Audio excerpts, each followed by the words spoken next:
So Michael, start. Good summer? Yeah, all right, yeah.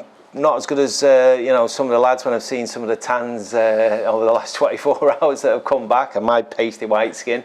But no, yeah, all good, all good. Going anywhere nice? Yeah, a couple of family holidays to France and Greece. Rest of the time probably spent on the mobile phone and meetings with players and agents. But obviously that's part and parcel of what we do. Do you get much of a break then at all? You do get a break. For me, I've found that I've been much better over certainly the last maybe half a dozen or so years at managing that and doing it better. So whether that's picking the right moments to go away or managing my time on my phone to make sure that I'm obviously giving the family a little bit of attention rather than just being constantly work. So yeah, I've got better at managing my time certainly over the last few years. First couple of days back, first day back today for the players, sort of what's going on and what you're looking for from them? Yeah, a lot of testing at the minute. Just left them at the training ground to come over here, speak to you guys. A lot of it around, they'll do obviously a little bit of physical testing, but a lot of it around mobility and stretching and where they're at. Some of it a little bit more physical in the gym. And I think it's just one of them. It's important now the game's moved on where you need metrics to know where you're at, because they'll sort of maybe look at it again halfway through pre-season, then right at the end of pre-season and see, if any players have, I think probably more importantly, regressed rather than progressed. I think you accept that there's going to be progression in your fitness and how you do things. But every now and again you get one or two who might go slightly below that, and if you do, you've got the info to help them and back them up and make sure that they get up with the rest of the lads. You've made 3 signings so far: Sam Stubbs, Tom Anderson, Sam Clucas. Just very briefly, why those 3? What have you seen in them, and why do you want to bring them to the club? Yeah, I mean, one, they're all men. That's important. I think you look at someone like Sam, who hasn't spent a lot of time at this level of football, but that's plus point. He spent a lot of time as a Championship and Premier League player, bags of quality, lots of experience. He brings a calmness to us in the middle of the park. He can play as a 6, can play as an 8, can play obviously at times in wing back and full back positions, although we're not looking for him to do that. So lots and lots of quality, great lad, great personality, good in the dressing room. And obviously from Stubbsy and Tom's point of view, again, just men at this level. Obviously Tom's on the back of a promotion, which is important. We want as many players in the group who know how to sort of get out of this league and perform at this level. Stubbsy was in the Team of the Year last year, so he's on the back of a good season as well. So I think we're just bringing in, at this moment in time, the right mix and blend of what we want and what we need, and then once we've done the majority of the permanents, we can start looking at the loan market and maybe bring in 1 or 2 younger players in with a little bit more athleticism and pace to help what we've got already. And are these players you've identified and sort of gone to Mickey Moore and say, I want this calibre of player, or how much do you sort of work together alongside with the signings? Yeah, it's a bit of both, to be fair. It's one of them, it's more positional. I think once you get an idea positionally what you're looking for, we've all been in the game a long time, and we'll have relationships with players, with clubs, with coaches at clubs who will give us the heads up on certain players, etc. So once we get that positional side of it and we know the type of player we want in those positions, it becomes a scenario where, like anything in life, depending on your budget, there might be 2 or 3 players that you really like and admire, but ultimately are a million miles away from what we can do from a financial point of view. So once we've got 3 or 4 different options, I'll make my sort of feelings clear to Mick what that looks like, and he'll do his best to try and make sure that he can get 1 or 2 of those players in the building under the circumstances. I'm sure there'll be plenty more to come through. There's one name being tossed about online at the moment. I'm sure you know one about Will Boyle. Is there anything to that? Well, I'd look pretty stupid if I tried to sort of deny there was nothing in it, because obviously it's been splattered over, everyone's papers, locals, like nationals, for the last sort of 3 or 4 days. But look, it's one of them where I'm one of them. Until it's done, it's not done.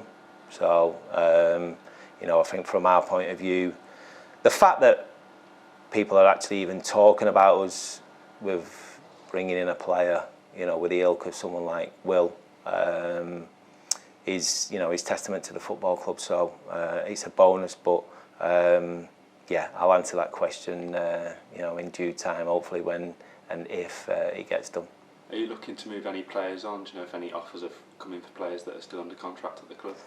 No, I mean, it's one of them where at the minute, I think from a numbers point of view, we're not where we want to be in terms of the full quota. Obviously, we've got a couple of young players in that group in terms of Ricardo and Callum, even the likes of Isaac, who will be with us for the majority of pre-season.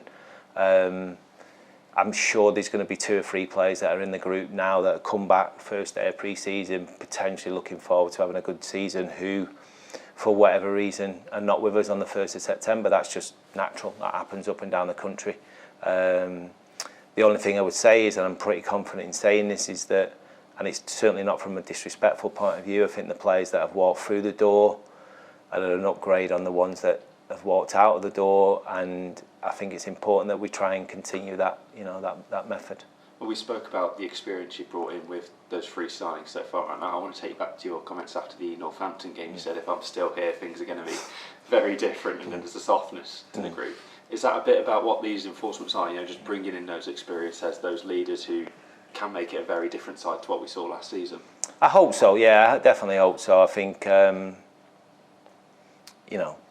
say losing obviously is an habit, of course it is, but winning's a habit as well, and I'd like to think the ones that we brought in are winners, and I want them to bring a winning mentality to the group. Takes a bit of time, it does, when you've got a ship that's certainly going one way and been going one way for a long time, to get it turned, going in the opposite direction. But we've got 5.5 weeks of pre-season to work and implement as much as we possibly can in that time, and with those 3, they're definitely going to give us a massive help going forward and sort of bring a steelness to the group. I still think there's 1 or 2, hopefully with a bit of luck in the next week or so, that can be added to those 3 and be in the same vein in terms of real men, real winners, and people who, if anyone's going to come in next season and beat us, they're going to be crawling off the pitch rather than shaking their hands and just walking off having had a jolly. How do you, as management, coach and staff, but also the players, avoid a hangover from last season? Well, obviously the easy thing to me to say is obviously get up to a great start. Everybody wants to get up to a good start because it gives you a platform. I think the work that gets done in pre-season will give us a great opportunity to do that. I'm confident that next season will be very different to last season. It's never the be-all and end-all if you don't get off to a good start, but it helps. And I think over 46 games, if we can sort of recruit and continue to recruit the players that we brought in and want to bring in, we certainly won't be having the season, like I say, that we had last year. Do you place any expectations on what you want to achieve this season? The only expectations I've sort of placed on myself, and I'm comfortable saying and making a statement saying it, is that we'll outperform our budget. So something I've always done every single football club I've been at. Whatever the budget is at the start of the season, I'm very, very confident that we'll outperform that. So that's all you're getting off me at the minute. Fixtures obviously have come out today. What have you made of those? Yeah, I mean, I try not to look too far ahead. Obviously, the first couple of games you look at, obviously the Easter period and Christmas period are important because there's so many games in a short period of time. You want to try to avoid too many big, long away journeys and even back-to-back ones. So, and they look okay. They look okay, to be fair.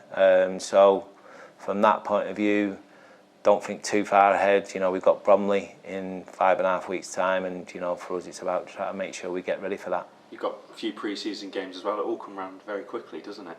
It does, but it's great. I mean, I'm not a great fan of pre-season, if being honest. It's like, obviously the games are important, the fitness obviously is important. I do like the competitiveness of when the league starts, so it can't come quick enough for me, if I'm being honest, but I understand there's a role to play with pre-season, and obviously between ourselves from a technical and tactical point of view, and the physical point of view from the medical staff and the sports science staff, hopefully come the first week in August, we're in a position where we're in strength rather than weakness. Looking forward to it then?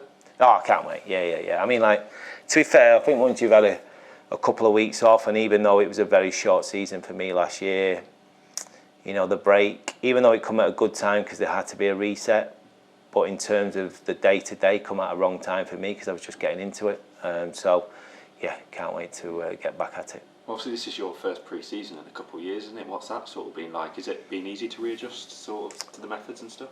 I'll tell you in about 3 or 4 weeks. But no, I'm looking forward to that because, where I've had the majority of my success, it's been 2 reasons. One, I've stayed at a club for a period of time, and I've, without sounding a little bit like Ange, I've always been really strong in my second season when I've had a couple of recruitment windows. But definitely, I understand and I realise that to implement what we want to do, having that 5 or 6 weeks is key. And what message to the fans as we start getting down to business? Yeah, I mean, obviously, I think all of us wanted to sort of put a line in the sand on last year. It wasn't a particularly great season for the football club. There was things going on off the pitch as well as on the pitch, which was maybe a little bit distracting. I don't want to give excuses to the players that were here, but ultimately, from our point of view this year, it's, hopefully things will be different. All I can do is ask and for them to give them their support as much as they possibly can. I'm sure they will, and if we can start off reasonably well, hopefully the numbers will keep increasing on the gate, and we'll by no time, obviously, get maybe even a couple of thousand more people through the gate. Looking forward to it. Thanks for your time. Cheers. Thank you.